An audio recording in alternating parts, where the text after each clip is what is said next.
Halo pemirsa, senang sekali saya Tisa Noveni dapat menjumpai Anda. Kali ini TV One spesial hadir mengadakan awarding ceremony Inovasi Membangun Negeri 2023. Ini adalah ajang pemberian penghargaan oleh TV One dan juga sekaligus apresiasi kita semua kepada kepala daerah atas kerja keras mereka dalam pencapaian dan juga keberhasilan program-program yang telah mereka lakukan. Mulai dari program terkait dengan pariwisata hingga kebijakan publik yang tentunya ini semua memberikan dampak yang luar biasa bagi kepentingan masyarakat, khususnya masyarakat di daerah masing-masing. Sebelum kita... Terima kasih pemirsa, Anda kembali bersama kami di Inovasi Membangun Negeri 2023. Nah, kali ini seperti yang saya sampaikan sebelumnya, kami akan mengumumkan penerima penghargaan untuk provinsi. Di mana ini berkaitan tentunya sekaligus kita akan mengumumkan 2 penerima penghargaan, yaitu yang berkaitan dengan inovasi yang dilakukan bagi lingkungan dan juga kerukunan umat beragama. Tapi sebelum itu izinkan saya mengundang Bapak Tovan Rotorasiko selaku CEO TV One untuk naik ke atas panggung untuk nanti memberikan penghargaan.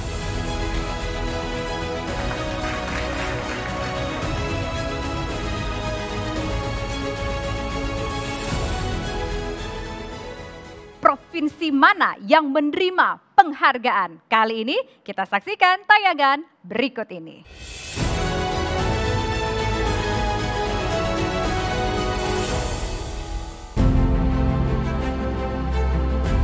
Sulawesi Utara, negeri di Jazirah Utara Indonesia yang juga dikenal dengan sebutan bumi nyiur melambai ini menyimpan beragam keindahan. Semua keindahan itu seakan terpancar lewat citra manusia Sulawesi Utara yang walaupun majemuk namun hidup dalam bingkai toleransi lewat praktik hidup rukun dan damai. Masyarakatnya sadar bahwa perbedaan adalah fondasi utama persatuan. Atas kesadaran itu pula lah semangat hidup rukun dan damai kemudian berpangkal. Semboyan torang samua basudara, serta dorongan atas kesadaran bahwa torang samua ciptaan Tuhan, tidak kemudian muncul hanya semboyan semata. Slogan itu menyatu dengan darah daging segenap insan bumi nyiur melambai. Kami undang kepada Gubernur Provinsi Sulawesi Utara Bapak Oli Dondo Kambe SE untuk menerima penghargaan. Pelopor toleransi dan kerukunan diberikan kepada Gubernur Sulawesi Utara Bapak Oli Dondo Kambe yang terbukti mampu mengelola keberagaman untuk mewujudkan persatuan dan kesatuan bangsa. Baik, kami persilakan kepada Bapak Oli untuk menempati sofa yang sudah kami sediakan. Dan kita masih punya 1 provinsi lagi yang menerima penghargaan malam hari ini. Provinsi apa? Kita saksikan tayangan berikut ini.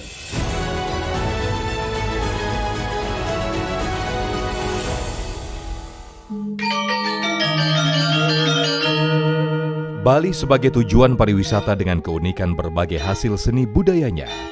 Pandemi COVID-19 yang melanda dunia beberapa waktu lalu memukul perekonomian Bali yang bertumpu pada industri pariwisata, semakin menguatkan tekad Gubernur Bali untuk mewujudkan Bali sebagai daerah tujuan wisata yang berkualitas dan berkelanjutan. Salah satu indikatornya adalah Bali harus menjadi daerah wisata yang ramah lingkungan melalui pola pembangunan semesta berencana menuju Bali era baru yang diwujudkan secara nyata melalui program-program kebijakan yang brilian. Berbagai kebijakan dilakukan untuk menjadikan Bali sebagai daerah wisata yang berkelanjutan dan ramah terhadap semua makhluk yang ada di muka bumi.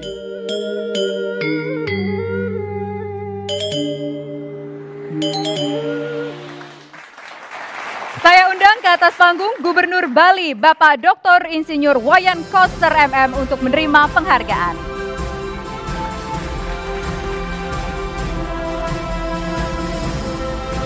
Bapak Wayan Koster menerima penghargaan Provinsi Bali sebagai pelopor wisata ramah lingkungan di mana mampu menciptakan green tourism dan menjadikan Bali sebagai magnet pariwisata dunia. Baik, kami persilakan kepada Pak Wayan untuk menempati tempat yang sudah kami sediakan dan kami persilakan kembali ke tempat Pak Taufan. Nah, saat ini kita sudah bersama dengan 2 orang gubernur yang hebat. Tepuk tangan dulu dong untuk 2 orang gubernur kita yang malam hari ini menerima penghargaan dalam inovasi membangun negeri. Persembahan TV One bagi negeri ini, begitu ya. Terima kasih Bapak sudah hadir di sini, Pak Oli dan juga Pak Wayan. Semoga dalam keadaan sehat selalu. Terima kasih atas waktunya. Nah, pertama saya ingin ke Pak Oli dulu. Bagaimana ini caranya Pak Oli untuk menjaga toleransi antar umat beragama di Sulawesi Utara? Terima kasih Mbak. Saya kira saya hanya meneruskan ini. Para pendahulu saya sebagai gubernur. Karena kita tahu persis memang di Sulawesi Utara ini mayoritas di sana kan masyarakat Kristen. Tetapi kita tahu persis tahun 77 MTQ ke-10 dibuat di Sulawesi Utara. Nah, begitu juga kegiatan-kegiatan keagamaan lainnya.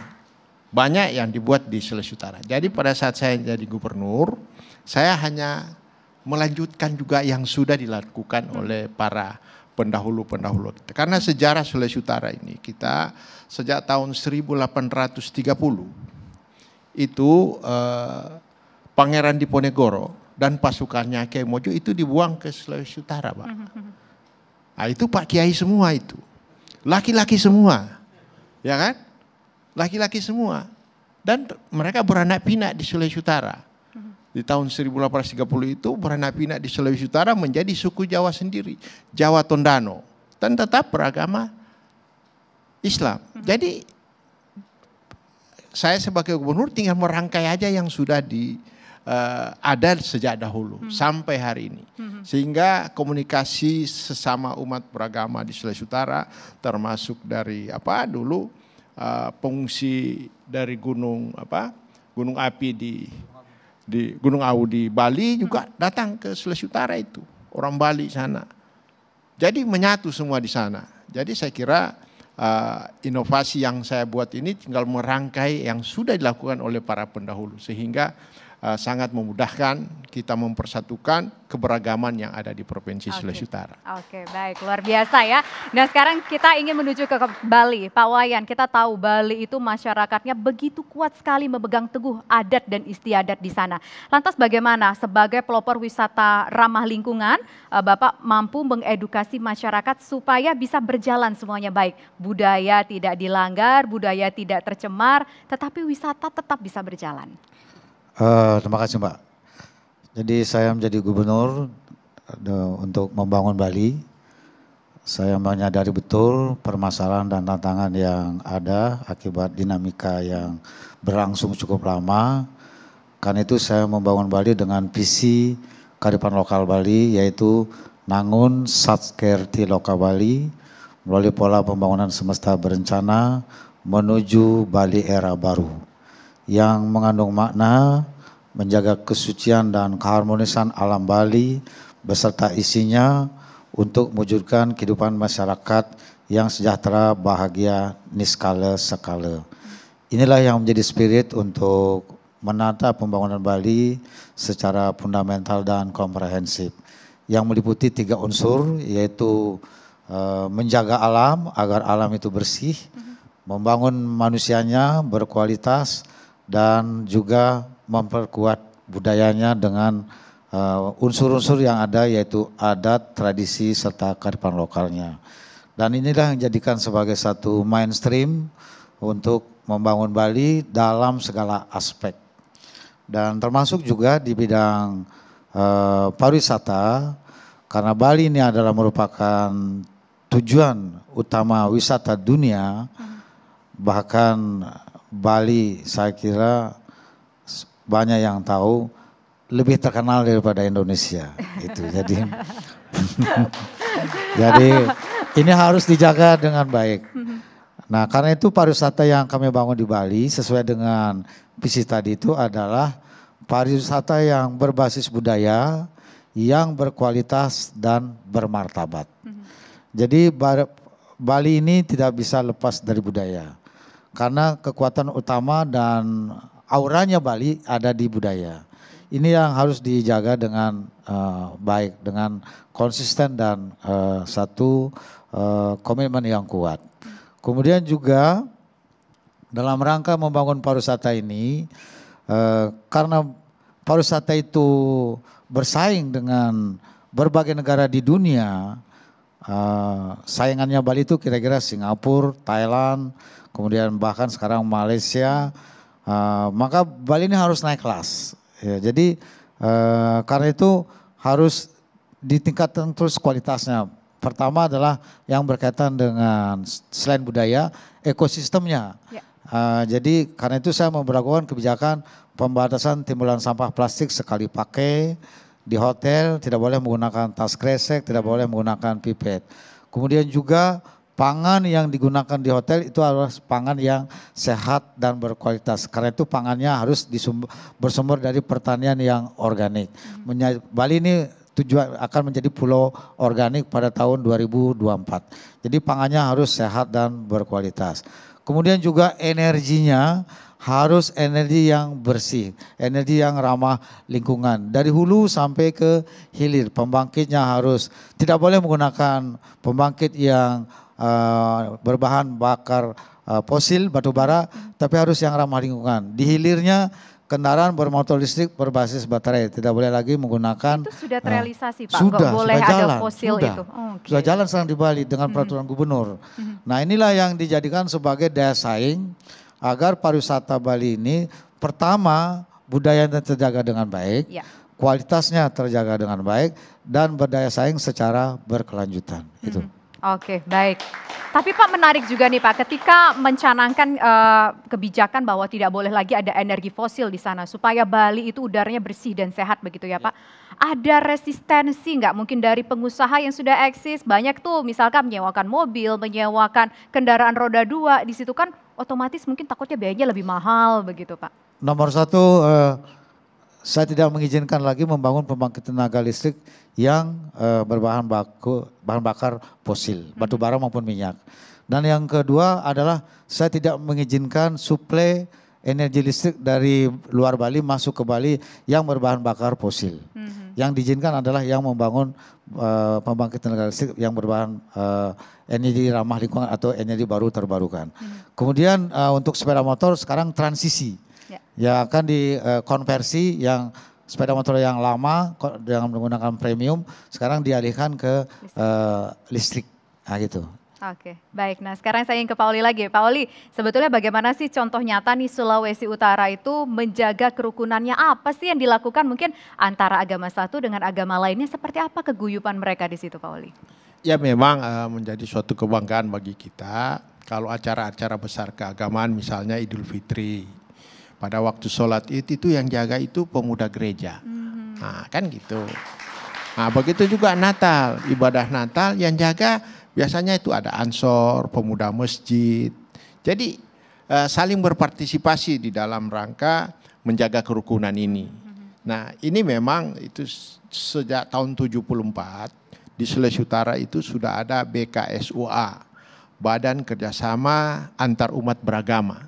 Sebelum sekarang ada FKUB. Jadi sejak tahun 70-an sudah dibentuk oleh pemerintah sebelum-sebelumnya kita ini. Sehingga kerukunan itu selalu terjaga. Kalau ada, bukan tidak ada permasalahan, selalu ada. Tapi riak-riak itu cepat kita bisa tangani dengan ada tokoh-tokoh agama ini yang selalu. Sampai hari ini walaupun sudah FKUB, BKUSA saya enggak bubarkan. Tetap sama-sama beriring sejalan ini. Para tokoh-tokoh agama ini yang kita setiap rutin ada pertemuan, pemerintah juga memberikan ibadah kepada organisasi-organisasi ini untuk kegiatan-kegiatan mereka mensosialisasikan peran bagaimana kita harus menjaga negara kesatuan Republik Indonesia ini bersumber tentunya semua dari Pancasila. Tentunya hal-hal inilah yang kita lakukan terus, sosialisasi ini bisa berjalan dengan baik. Dan manfaatnya itu sangat besar. Contohnya aja waktu kita pandemi kemarin, pandemi COVID, untuk menyalurkan bantuan kepada masyarakat, keterlibatan para tokoh-tokoh agama ini langsung, para imam, pendeta semua langsung kepada masyarakat. Sehingga cepat sekali terjadi pemulihan Dan itu terbukti kita. Waktu COVID malah kita cepat sekali penanganannya untuk recovery COVID kita cepat benar. Sampai hari ini sehingga ekonomi kita sangat bergerak. Karena saya sadari betul bahwa kerukunan itu penting. Karena sangat manfaat sehingga orang mau banyak datang ke Sulawesi Utara. Nah itu dampaknya. Karena mereka lihat Sulawesi Utara aman, sehingga banyak investasi yang masuk ke Sulawesi Utara sampai hari ini. Oke, begitu ya. Nah, kalau kita bicara soal kerukunan antar umat beragama, kita ingatlah akhir-akhir ini kalau nggak salah mungkin pemilu-pemilu sebelumnya, apalagi ini juga menjelang tahun politik nih Pak Oli ya. Mungkin ada orang yang berusaha memainkan politik identitas di sana. Apa mungkin langkah yang bisa dilakukan dari pemerintah sendiri? Oke, sosialisasi dilakukan, tapi takutnya nanti sosialisasi saja tidak cukup. Apakah ada langkah lebih lanjut lagi Pak Oli? Saya kira di Sulawesi Utara terbukti bahwa politik identitas tidak laku. Karena salah satu contoh wali kota Manado itu Konghucu, Mbak. Oh iya. Ya tak. Ya cuma 0, sekian %. Ternyata dia menang telak, itu kan. Dari 3 calon menang telak lah. Jadi saya kira pasti ada politik identitas itu ada yang tapi penghabisan masyarakat menyadari. Karena tadi saya katakan sosialisasi dari para tokoh-tokoh agama, keterlibatan dari tokoh-tokoh agama dan masyarakat paling penting. Saya sangat berterima kasih kepada masyarakat Sulawesi Utara, sangat menyadari bahwa kerukunan itu paling penting. Kalau kita mau aman, mau berinvestasi yang baik, mau mencari pekerjaan yang baik, tentunya kita harus jaga kita rukun. Nah itulah makanya sampai slogan-slogan torang semua basudara, torang semua ciptaan Tuhan, itu muncul dari masyarakat loh, bukan dari gubernur. Betul. Masyarakat mengunculkan, kita tinggal merespon. Nah, sehingga ini terbukti. Okay. Karena banyak contoh yang kita lakukan bersama. Misalnya? Karena itu semua peran juga dari para kalau saya peran dari tentunya dari Ibu Mega juga berperan sangat penting kerukunan, memberikan contoh ke kita ini. Karena pada saat Ibu Mega datang ke Sulawesi Utara, dia lihat ada Masjid Agung yang sudah masjid paling tua di Manado, udah mau udah kurang baik, mau perbaikan, dia bilang kau perbaiki semua, bangun baru. Kita bangun baru. Pada waktu meresmikan, Ibu bilang kau cari beduk paling besar supaya bagus. Nah, begitu juga waktu saya jalan-jalan sama Bu Mega ke Innsbruck dulu. Ada di kota waktu Ibu bicara tentang perempuan di Innsbruck waktu itu. Jalan kita lagi makan siang lewat satu pabrik lonceng. Ibu tanya, ini apa? Oh ini pabrik lonceng. Lonceng itu buat apa? Buat gereja. Kita beli satu buat kasih gereja di Manado. Jadi hal-hal seperti ini menggambarkan bagaimana saya juga secara pribadi jadi gubernur harus mengikuti contoh-contoh para pimpinan kita, sehingga manfaat itu sangat berjalan terus di tengah-tengah masyarakat Sulawesi Utara. Oke, luar biasa. Tidak ada namanya treatment khusus untuk minoritas ataupun juga untuk kaum mayoritas begitu Pak Oli ya. Baik, nah sekarang saya ingin ke Pak Wayan. Pak Wayan, sebetulnya apa sih yang spesial dari Pemda Bali ini dalam mengedukasi masyarakat terkait dengan isu ramah lingkungan tadi? Pertama saya menyampaikan kepada masyarakat dengan tegas gitu bahwa ramah lingkungan dalam berbagai aspek seperti pertanian organik itu bukan beban tapi kebutuhan.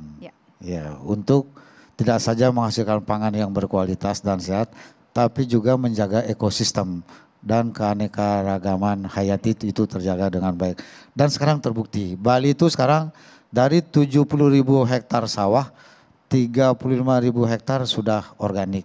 2024 akan selesai semua. Kemudian 201.000 hektar perkebunan, 154.000 hektar itu sudah organik. Sisanya 2024 semuanya harus sudah organik. Jadi betul-betul Bali akan dijadikan menjadi pulau organik.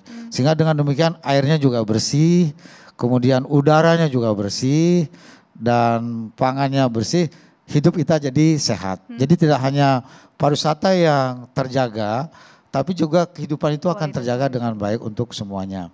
Oleh karena itu kepada masyarakat saya selalu komunikasikan supaya dia beralih Dan sekarang masyarakat sudah rame-rame untuk beralih dari pertanian konvensional ke organik karena nilai ekonominya lebih tinggi, lebih pendapatannya jadi naik dia. Tapi yang utama sebenarnya juga selain itu adalah ekosistem itu terjaga dengan baik.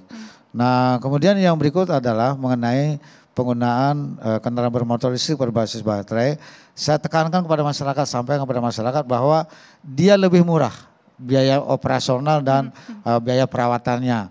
Kalau menggunakan sepeda motor konvensional itu 1 liter premium itu harganya 8.000. Kalau ini dia cuma 1/5-nya, lebih murah dan tidak pakai keluar asap, tidak ada knalpotnya, nggak pakai oli, jadi lebih murah dia. Jadi lebih mudah dan tidak menghembuskan udara yang membuat jadi kotor. Jadi sehat kehidupan masyarakat. Ini yang jadikan kebetulan karena memang ini menjadi kearifan lokal masyarakat Bali, kami mudah menyampaikan kepada masyarakat dan terus terang juga memang saya betul-betul diberikan arahan yang sangat kuat oleh Ibu Megawati sebagai pimpinan saya, Ketua Umum Partai untuk pertama kamu harus jaga budaya Bali dengan kuat dan kedua alam Bali itu harus bersih. Oke, baik. Terima kasih Pak Wayan, terima kasih Pak Oli sudah bersedia hadir dalam kesempatan kali ini. Kami ucapkan selamat juga untuk penghargaan yang diterima, tentu bisa memberikan motivasi dan juga inspirasi bagi provinsi-provinsi lainnya. Sulawesi Utara begitu ya, bisa menjaga kerukunan antar umat beragama. Tidak ada istilah mayoritas dan juga minoritas, semua diperlakukan sama dan semua saling erat satu sama lain. Kemudian Bali dengan konsep green tourism-nya yang bukan saja memberikan ekonomi yang luar biasa di sana, tapi juga mampu meningkatkan kualitas hidup masyarakat di sana. Dan demikianlah kebersamaan kita dalam kesempatan kali ini, Indonesia Membangun Negeri 2023. Semoga dengan adanya tayangan ini tentu bisa memberikan inspirasi dan juga motivasi bagi kota, kabupaten, dan provinsi lainnya untuk melahirkan inovasi-inovasi dan juga kebijakan-kebijakan yang tentu saja bisa memberikan dampak luar biasa bagi daerah mereka masing-masing dan juga mensupport pertumbuhan ekonomi di tanah air. Akhir kata, terima kasih, sampai jumpa.